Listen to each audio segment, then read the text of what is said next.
And hello, you good people of the internet. This is Tommy Kelly, and this is, of course, the Tommy Kelly podcast. And today, first of all, I want to say that I've been listening to a number of my previous podcasts, which is, quite unbearable when you come back listening to yourself blather on. But one of the things I noticed is that the voice has become quite nasally on it. I was wondering what that was, and I can pinpoint it down. I have a somewhat of a nasally voice anyway, but I can pinpoint it down to when I started using Adobe Audition rather than, what was I using the other thing? Reaper FM.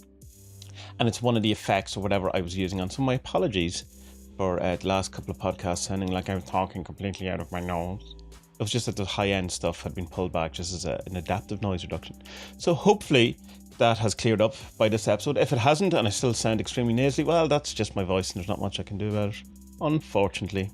I suppose I could put on a voice, but this is all about being natural and be true to yourself and all of these things. So putting on a voice probably isn't the wisest choice to do. So this week, anyway, what I want to talk about is something that I get asked about an awful lot in magic circles.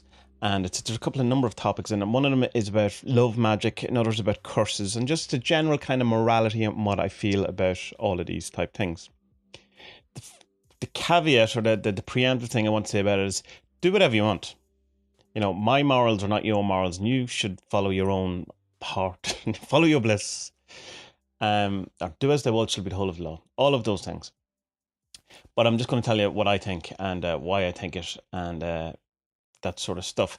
It started why I chose today of all days it is because I got an email, and I'm not going to give this person's name, but I'll read it out to you. Hello. I hope that my contact to you is not of any inconvenience, as is a genuine yet abrupt request. I was browsing your website and found your knowledge and wisdom in the arts of magic and spellcraft quite interesting. And as someone whom has given up all hope in regards to performing a love and attraction spell towards a specific woman, I thought that perhaps I could contact you and see if you'd be willing to bestow some guidance and advice based on whether or not there was a spell in which I could perform that would make that specific woman to madly fall in love with me and to find herself severely attracted towards me. Would that be something you'd be willing to advise me upon you? Would that be something you may be willing to advise me upon, dear sir, stroke madam?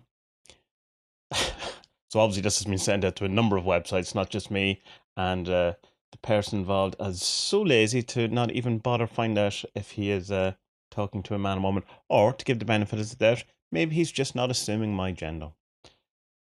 So yeah, so that's kind of basically a lot of questions I get. And with regard to 40 servants and magic and stuff like that, there's a high number of people from Brazil that ask me this question. Now, I'm not sure whether that means that there's a high number of people into this particular type of magic and forcing other people to fall in love with you, or it's just that there's a high number of people in Brazil who are into the 40 servants and who know me, and then it's just making it look like, Brazilians are particularly into this type of magic. But there is an awful lot of it coming from that, and it comes from an awful lot of it comes from younger people as well. Now, my thing with love magic and all of that thing is that I think it's a terrible idea, and I don't think you should do it. And there's a number of reasons why I think it's a terrible idea and why you shouldn't do it. But the main one is it's not going to work out for you. Love magic always falls apart. No one has a good love magic story. Now, let me be more specific. I'm talking about when you're targeting one person. I'm not talking about, like, say, something with the carnal where you're trying to increase, your own feelings of sexuality or feeling good sexually, or, your own attractiveness or becoming a better person and being more attractive in general. I'm talking about when you're specifically pointing at, I want Mary to fall head over heels in love with me. Now, the problem with that is that it's hugely morally questionable whether you should do that or not, apart from whether it works out for you or not. And Alan Moore, years ago, it's an interview with him. In my head, it's a video interview, but maybe I read it. Maybe it's from the Mindscape of Alan Moore. I'm not sure, but he's talking about magic in general, and he's talking about love magic in specifics in this particular question he's been asked. And the way he goes, like, if you were using magic to get a specific person to love you, who you're aware doesn't love you or doesn't find you attractive, whatever, so you're forcing them, in a sense, you want to get them to love you by force using magic. And he suggests, and I tend to totally agree with him, that how is that any different from getting some Rohypnol, spiking their drinks, and raping them? Now you might go, that's a bit severe, but is it? Like, I mean, it's obviously, I don't like. I was going to say it's obviously not quite the same, but in some respects, it is quite the same. If you were trying to force someone to love you or to be attractive to you against their will, it's definitely in the same ballpark as some sort of like assault or some sort of questionable thing. Like, you wouldn't physically, these people who ask me, can I get someone to love me magically, they would be offended if I said to them, would you physically do something to make them love you or find you attractive, whatever? Like, would you physically force them into that? And they go, no. But it's like, it's all right to kind of, in a magic way, it's, it seems to be more morally all right or whatever. And I'm not sure it is. In fact, I don't think it is at all. Well, for me, it definitely wouldn't be. When you're trying to force, and there's even things where I've got messages from people who saying, I want this person to love me, even though they are, of a different sexual orientation, they don't find men attractive or whatever. And how do I make him a homosexual? And like, that's extremely questionable, because like, you're taking someone and their sexuality and their person and trying to change that totally for your own ends. And I suppose the response to that is, well, what's the good of magic if you can't get these things? You should be able to do whatever you want. And my kind of thing, and my whole thing with life in general, is you can do whatever you want as long as you're not demanding other people have to do those things that you want. Like, you can go out, you can basically do whatever you want. Like, it's like don't force other people to do it, and that's kind of your boundary. If you're encroaching on other people, then that's where the boundary is. Now, I know you can break that down into a million different ways, and no matter what you do, you're going to be, in some way, encroaching someone else. Like, even selling stuff as you're taking the money, but to get something in return. There's all of these things that you could break it down. But I'm talking in specifics of trying to force someone, say, into finding you attractive or loving you, and essentially it's just because they want to have sex with you and all those kind of things. And apart from the moral thing of it, and I'm hesitant on saying it's akin to rape, because it's not, in the sense of that if you actually rape someone or if you're raped, I think that's a worse kind of event to happen than if someone, called up a demon and asked him to get him to fall in love with you. Like a love spell and someone being raped, it's not the same. Like that, it's not. But I just think it's morally in the same dark territory, I suppose, is the best way of saying it. And someone's intentions aren't as golden as it may seem. It's like the same type of intention. But I'm certainly not taking away saying that someone lighting a candle and saying, Mary, be in love with me, is anything to the same severity of actually then going and, raping Mary. But I hope you can understand where I'm coming from that.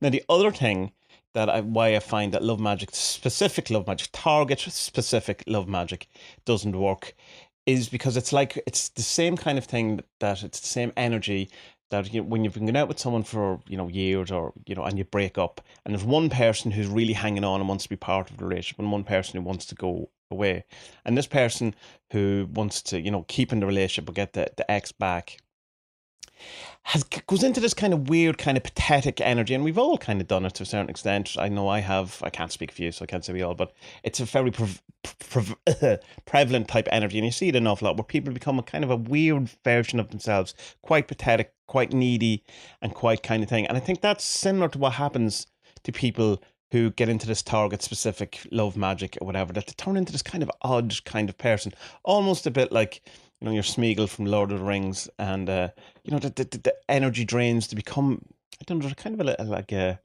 nastiness that comes into them, or just to become a shadow of the former selves. And I think that's another thing that can be very,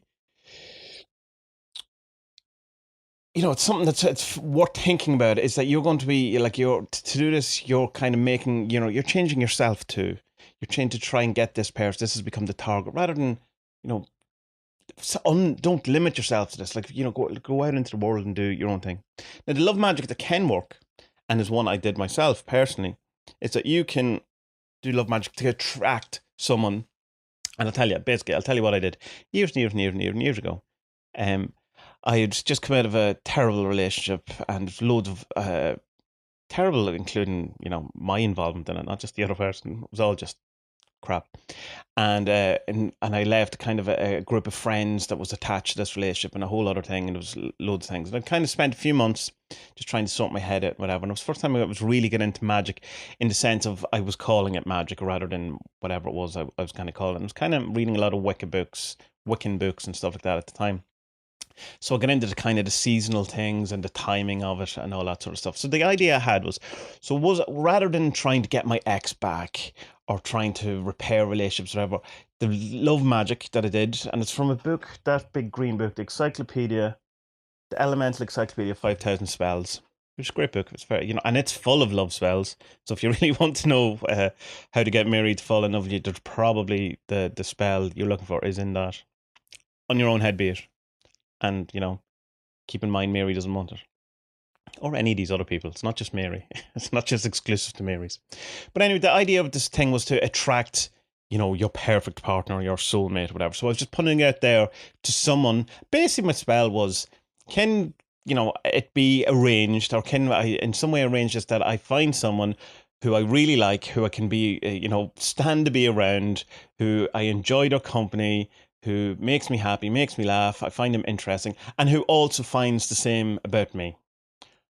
And I don't know, I think it's weeks after that I met my wife, and I definitely I put it down as an influence on the whole thing. I'm not going to say it was exactly that was why the reason why it all happened or we met, but it's certainly, as I've talked before about how do you know when magic works, because there's a feeling to it, and there was certainly a feeling to that, even to a point where one person, a friend of mine, when I was going to on the night, or one of the nights before I ended up with her or whatever, when we first met or kissed or whatever, said something about Tommy, just go and, he says, oh, why don't you just go and use your magic? And he wouldn't have known anything about me being into magic or whatever. He was just probably, he was implying, just go and, talk to her or whatever. But I thought it was it was one of those things where just, that seems odd. That kind of pinpoints out. So I think that's the most successful love magic you can do, is by work on yourself, try to become a better person, try to become not like a better person for other people, try to become the best expression of yourself, of who you are, be the most natural you can be the most authentic, and just, work on that. Look at your shadow stuff, see what you've done in past relationships. I've got complete dickhead in past relationships, and no one is the golden, the golden boy or the golden girl. Everyone brings something crap to a relationship, but work on those things. I had a huge jealousy thing that I had in previous relationships and stuff, to the point where I really worked on it, and I don't have it at all. I don't have a jealous bone in my body anymore. I have an envious bone sometimes, which is a different thing. I can find that quite motivating. I suppose the difference between jealousy and envy is, jealousy is you think someone has something that should be yours, whereas envy is more, you're literally envious. You wish you had that thing that person is entitled to. And so it's a slightly better emotion to have than jealousy. Jealousy is just purely destructive, in my opinion. Your mileage may vary. So that was something I worked on. So by the time then it came around that when I met my wife, it was something that wasn't an issue in that relationship, because I had already worked on it. So if you look at your relationships, your past relationships, and things you have brought to the table, or things that you think you should work on, and use magic on that kind of stuff, to become a better, stronger person, more authentic, all those words. And I think that's a great type of thing, rather than trying to demand that put all your hopes and all your things into one person, that who isn't into you anyway.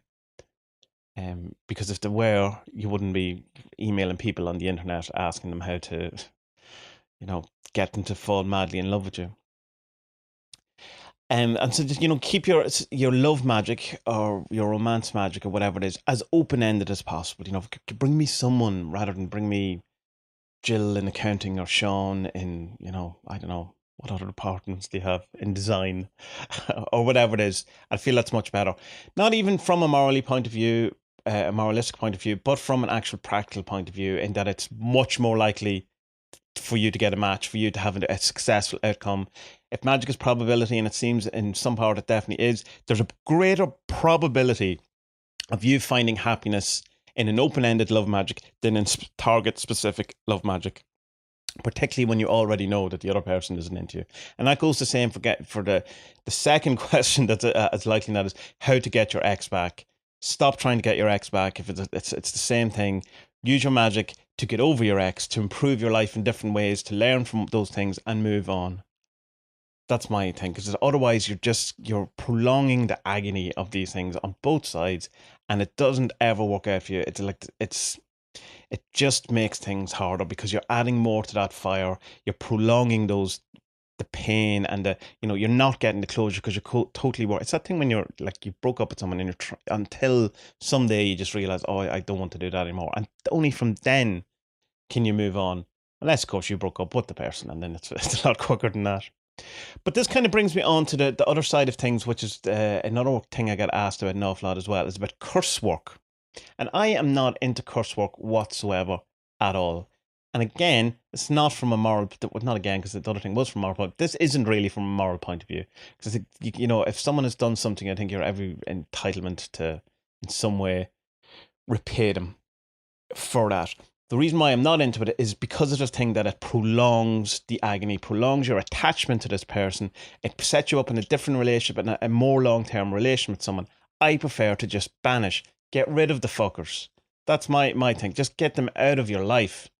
And when you're cursing them or whatever, you're prolonging this relationship on many levels. Like if you want to get into the magic thing, depending what you view magic as, it might be just psychology. And either way, if it's just psychology to you, cursing someone and all that, it's prolonging the thing because you're thinking about them. You're acting on these kind of things that you're cursing your thing, rather than just trying to forget about them and move on. Now, I know in Satanism, Church Satanism, Nathan LaVey, and he has this thing that it's the decompression chamber, and I can understand that kind of curse work in the sense it's just like, fuck you, and release and get it out. But I think when people are asking me about curse work, I don't think that's the curse work they're on about. They're not trying to get a release of things or get past things. They're trying to fuck somebody up and, pay back for whatever it is they have done on them. And some of that, people will say, but these, you can't let people away with that, and people have to be taught their lessons. And, while that's all certainly true, number one, who are you to say who anyone's lesson should be and what way it should be taught? Number two, I don't believe you most of the time. It's coming across as like an excuse to be vindictive under the guise of some sort of virtue signal. Like, I'm a good person. It's not that I want, vengeance or revenge on my ex for sleeping with Mary. It's because I don't want anyone else to go through that thing. And it's like, why no one wants anyone else to go through pain or whatever, apart from the people you're cursing, obviously. I don't think that's really what people are doing when they say that I just don't want people to, I think he has to learn his lesson. And that's why I'm cursing him. And, and the world would go bad if people didn't learn the lesson. It's while it's true, I don't think that's remotely the reason most people are cursing people. I don't think it's to make the world a better place. I think it's to make the person suffer and be in pain and to get revenge. And I don't think it's good. I don't think it's going to bring you, from a purely selfish point of view, looking at it totally selfishly, I think cursing someone else isn't going to make you happier. I think it'll make you more miserable. I think it'll exacerbate the situation. It'll extend the situation. It keeps you tied. If you think from an energetic point of view, say you're an energetic type person, it binds you to this person. A curse has to bind you to this person. So rather than, if a banishment, you get rid of this person and they're gone, but you curse them, you've set up a new deal, a new relationship, a new bind, a new attachment, and that's going to prolong for a long while. So from a selfish point of view, if you want to feel better and get over the situation, stop cursing people, banish them, get rid of them. So that's kind of my thoughts about the morality of magic in regards to target specific love magic, not open-ended love magic, curses, which is again kind of similar, or any of these things like getting your exes back, all of those type of things and all that. And it's just my moral thing. I don't think it's something you should be at. For two reasons. That I don't think it's good for the other person in the target specific love magic, and in the curse magic in particular, I don't think it's particularly good for you. And I think you should probably really question your thing on whether you're trying to make the world a better place or whether you're just trying to really hurt someone and get their own back. Banishing's much easier as well, and it makes you feel better and all of those things. But it comes down to this at the end of the day: what are you into magic for? We were talking recently in the on Facebook in one of the private chats we have in the admins for the 47s group, and we're just discussing how people come to magic for such horrible reasons. You know, like to break up marriages or to force someone to love them or to hurt someone or to destroy things, whatever. And I suppose the reason why that is that until you have a need or till you have a want, why would you go looking for something like magic? You know what's the point of it? Like no one's getting into magic because their life's great. And so when people do send me these things, and it's like it's so easy to be fairly flippant about it or go because it's so frequent or whatever. But there has a part of me that always goes, well, that's the first step of how you get into these things, and hopefully that when you get past that one, like when people talk about when magic blows up in your face, and what's the worst thing? That's why things blow up in your face. It's for reasons like this, for the Target Specific Love Magick, for cursing, for all of these things. I've never really had magic blow up in my face so much that I don't have a story. Like I would have to really think about something because I don't do any of those things. But if that's how you get into the game, if that's how you find yourself and you get into the whole magic thing, and hopefully then you use magic as the kind of get into say HDA working or any kind of illumination type stuff, or or you get into meditation, or you get into whatever it is that, and then you improve yourself. The personal development element of magic that is very lacking in many circles, particularly chaos magic, I will hasten to add.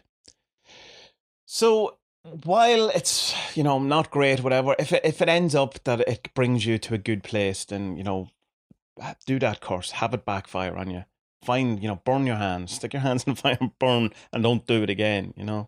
But do certainly, I think, don't think that magic is something that shouldn't have any morals.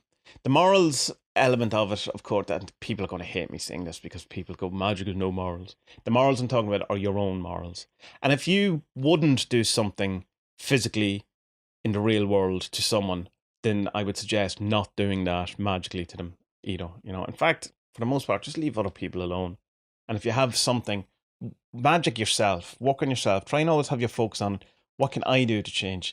If people aren't finding you attractive, then magic to become a more attractive person rather than demanding other people find who you are attractive at the minute. That's not to say that you should make yourself more, in line with what other people want and need. I mean, in an authentic way.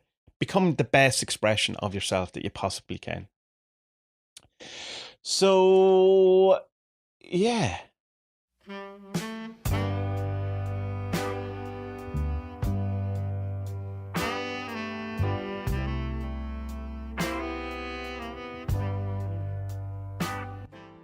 And that was Tommy Kelly Podcast. Probably not the longest episode this week, but it was just something that I wanted to talk about and get kind of also to have something that I can just point people to when they ask me about these things. This is what I think. Here's 20 minutes of me talking about these things.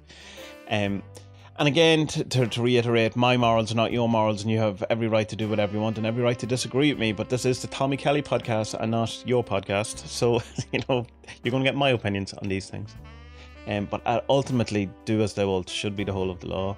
And that is, be your own moralistic compass.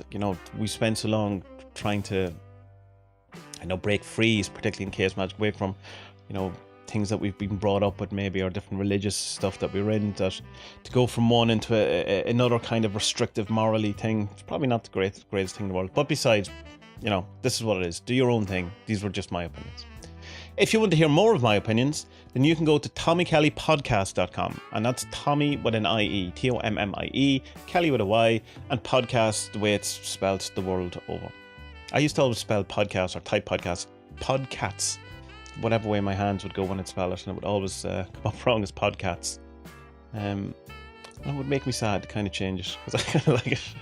So if you want to know more about me in general, you can go to adventuresinwoowoo.com, which is the hub of everything I do. There you will find stuff about magic, you'll find stuff about photography, you'll find stuff about art, there's the links to the 40 servants, all the 40, literally everything you could possibly want to know about the 40 servants is there, from the card meanings to where you can buy them, to how to use them for free, how to use them for magic, how to use them for divination. You can also just go to deaf40servants.com or 40servants.com and find that information too. The 4 Devils are there as well. There's links to all the vlogs and the 40 Servants video course that I have over on YouTube. All the podcast stuff is there. Everything's there. You just check there. Social medias, I am at Tommy Kelly on Twitter, which I'm trying to be more active on recently. Since I discovered that you can have lists and different topics and all that, it's just changed my entire outlook on Twitter. And so I don't have to get as much of the nastiness as Twitter had become, which is why I left it in the first place. I'm also at Tommy Kelly on all the other places like Instagram, 500px, Flickr, Tommy Kelly Photo, I think on Tumblr. Still must remember that. I couldn't remember it last week either. And it is Tommy Kelly Artist on Facebook, where you can find me. I also have a 40 Servants Facebook group, which is over 2,000 of us now, which is great. And there's the Adventures in Woo Facebook group, which is about 22,000 likes, which is also good. If you could like, share, and tell other people about all these things, it's just so helpful, and I really appreciate that. It's so, you know, like if people say, oh, will you like and you will share and will you subscribe and you leave ratings, and you kind of go, yeah. Actually really does an awful lot. Like Amazon reviews, or even the Game Crafter reviews, you know, for the Grimoire or for the deck, whatever, it really makes a hell of a difference from search engine results or whatever like that. So don't feel that just leaving a like or sharing or something doesn't help. It absolutely does help, and I really appreciate it. As also, I really, and I don't say it enough because I'm an awful man, I really appreciate the people who support me on Patreon with their actual money. And it's so wonderful that there's so many people out there who are willing to help me out and keep this thing going by giving me, you know, basically going out and working and giving me a bit of the money that they have got for working, so that I can go off and do cool things like podcasts and blogs and, you know, make magic and do divination decks and all of those kind of things. So it's awesome, and I really appreciate it. If you'd like to become part of that gang of the greatest people in the world and, you know, be super cool, and I'm pretty sure you get into heaven first, so there's no queuing, then you can go to tommykelly.com, which is TOMMIE, as I said previous. And that brings you straight to the Patreon page, and there's 4 levels of thing. Well, you can literally pledge whatever you want, but within these 4 levels of kind of ranges, there's different rewards, different get from all the comics and PDF. You get the Grimoire PDF, you get the digital download of the deck, you get the Journey, which is a monthly meditation shadow work magic thing we're doing using servitors. I've talked about it a lot on the podcast. I'll not belabor it anymore. There's part of the audiobook of the 40 Servants, which I must finish. I keep saying that. And you get everything earlier. So you get the podcast on a Monday, everyone else gets it on Thursday, and you get all the blog posts early and all of those type of things. So, good people of the internet, when it comes to magic, let's be morals. Let's be moralistic, and let's go from our heart. Let's not do anything shitty. There's enough shitty things in the world. There's enough badness and crap and snideness and underhandness and greyness and, you know, all those things that just make life that, you know, less fun, to the point that more than that makes it horrible for, you know, in a lot of sense. So let's not do that. But also let's not other people tell us what our morals should be. Go from your own heart. Find your own true will, find, you know, your own center, and work from there, and try to be a beacon of enlightenment and truth and happiness and joy and radiance and the shining, most brilliant version of yourself you can be. And may you have a wonderful week, and may all of your dreams come true. I'll talk to you all next week. Bye.